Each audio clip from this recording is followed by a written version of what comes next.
Please help me welcome Timmi Lasley.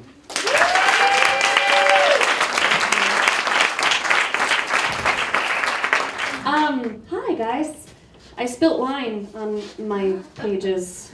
Robert was talking earlier about how storytelling is sharing yourself with some. I feel like this is very indicative of my life and how I live it. You're welcome. Before I say anything, I should show you this. This is what my mother gave me for Christmas 3 years ago. It's an emptied ice cream bucket wrapped up in preschool fabric. This is what I got. I remember when she presented it, when I opened up the package, I said to myself, animals? Animals. Animals? What? My dismay knew no bounds. You guys want to pass it around? Just make sure it gets, I don't know, it's pretty cute. Let me explain something about my mother. She's insane. Lots of people would say that about their mother, but not everybody has the handmade macaroni art to prove it. My mother has what's called dissociative identity disorder, more commonly known as multiple personalities. Upon receiving the gift of my animal bucket, I asked my mother as nicely as I could, "Why the animal print?" She replied that she'd run out of the other nicer material that she'd used to make my sisters, but knew that I would still use mine because I've always been very practical like that. She's right. To this day, I still use it. I had to take all the brushes and combs out of it to bring it here tonight. I use it as a bathroom caddy to this day. It is very practical. She knows me so well. But because of my mother's disorder, I've never really known her. Like most children of dysfunctional people, I only infrequently noticed that there might be something wrong with my family. My mother's behavior seemed normal. I mean, she was an adult woman after all, right? So doesn't society teach us that adult women are oftentimes moody and irrational? So it was normal, right? Plus, my mother is an extreme extrovert, extremely young energy, just outwardly focused kind of person. Let me put it another way. I don't think she's ever had a thought in her head for more than 2 minutes that she hasn't said out loud. And aren't people like that normally socially awkward? So she seemed pretty normal for her. She used to say, "Man, have you ever had an argument with yourself and lost?" And just like telling someone that your mother is crazy, people automatically respond with something like, "Yeah, tell me about it." We came to understand the full meaning of what she was saying when I was 8 or 9 years old. My parents had taken my brother and I to Walmart to pick out toys, one of those no good reason at all, memory-making, hey, let's go kind of things. On the ride home, my mother was acting very strangely, asking a lot of questions, being very wide-eyed about the world around her. It was abounding energy that seemed seriously misplaced even for her. When we got home, she very sweetly asked if she could see my dolly. It was a lavender case Polly Pocket, and once she had it, she was unwilling to share again. She had also asked my brother if she could see his gack, but immediately threw it to the floor, pronouncing it icky. I think my brother, sweet, intuitive soul that he is, understood before any of us that this was not my mother. This was a little girl. This was a baby. And so he, at 6 or 7 years old, sat on the floor and played with my mother like children. When my mother was 2 years old, she had been caught in a house fire, which left unsightly scars on her jaw, chin, and forearms. We had just met Becky, the part of herself that my mother had created to deal with that traumatic event and its fallout. We had just met the part of my mother that was forever reliving that fire. When my mother picked up smoking at the mental hospital some months later, Becky began to integrate or merge back into the whole. You win some, you lose some. They say that there is a certain high level of intelligence that must be present in a person for them to even go that crazy. My mother would agree with that, as she's always said that her children must get their smarts and their sense of humor from my father because she still has hers. Pretty smart joke. This intelligence of hers allowed her to place partitions in her mind like bulkheads in a sinking ship. It allowed her to be pretty functional for most of her life. My mother had a very difficult life. Because of the scars, she had a hard time even speaking aloud in grade school, let alone making friends.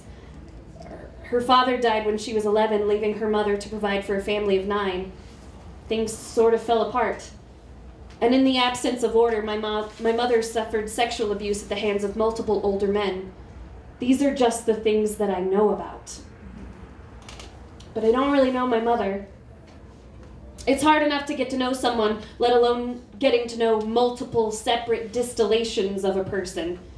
Where are the boundaries? Where did these people stop and my mother begin? Who gets credit for what? These are the questions from my childhood that I've spent my entire life reliving. I remember the summer of the pool passes. My mother made a deal with our hometown rec center. She would volunteer to clean the pool and locker rooms in exchange for free passes for all 4 of her children. We practically lived at the pool that summer. It was fucking great.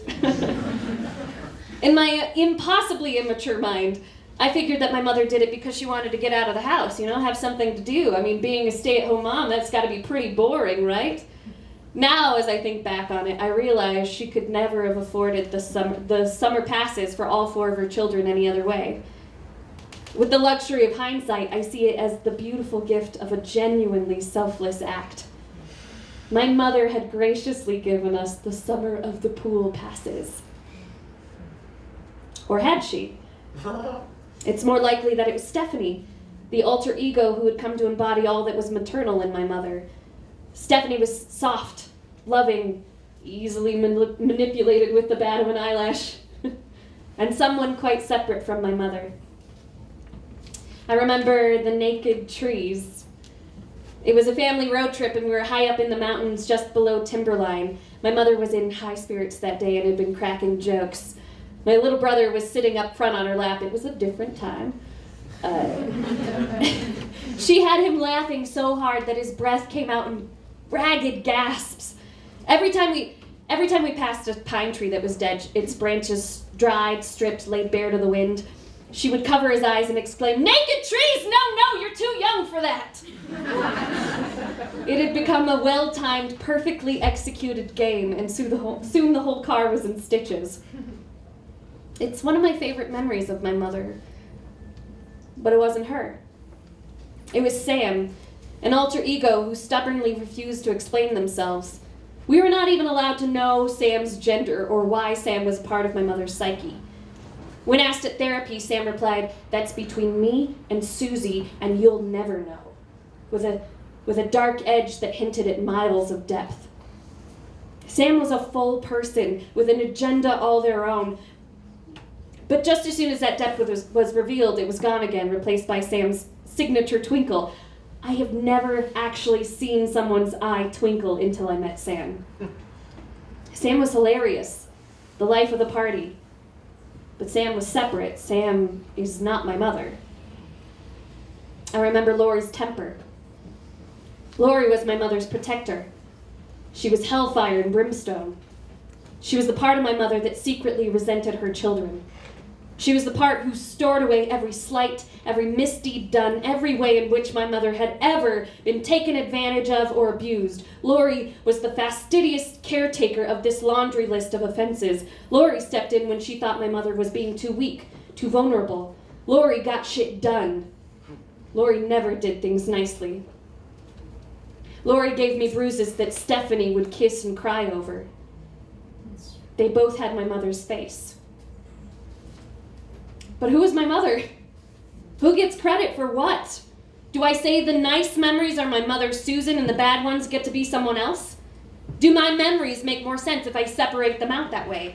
Cherry-picking the good memories and ascribing them to my mother while blaming her alters for the bad was a coping mechanism that allowed me to accept my childhood.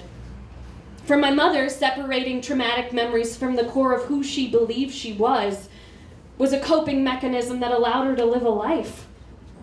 Yet, for her, it eventually became the dysfunction. Might the same thing be true for me? Will my coping mechanism of memory cherry-picking eventually become my dysfunction as well? Has it already? These questions seem more monstrously important the older that I get, which is why I relive these oft-asked questions. Who gets credit for what?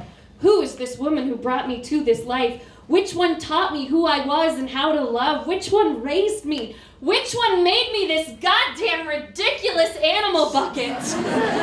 Who is this woman? Years of reliving and I still don't know.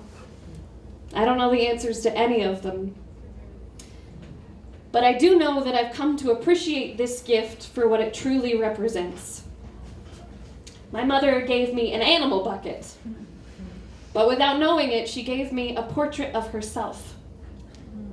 An eccentric and vibrant misfit, cobbled together from the scraps of her life, not hoping to be admired or set somewhere to be cherished, just hoping to be needed, ready and willing to be useful. So in the ways that matter, I may already know everything I need to know about my mother. Thank you.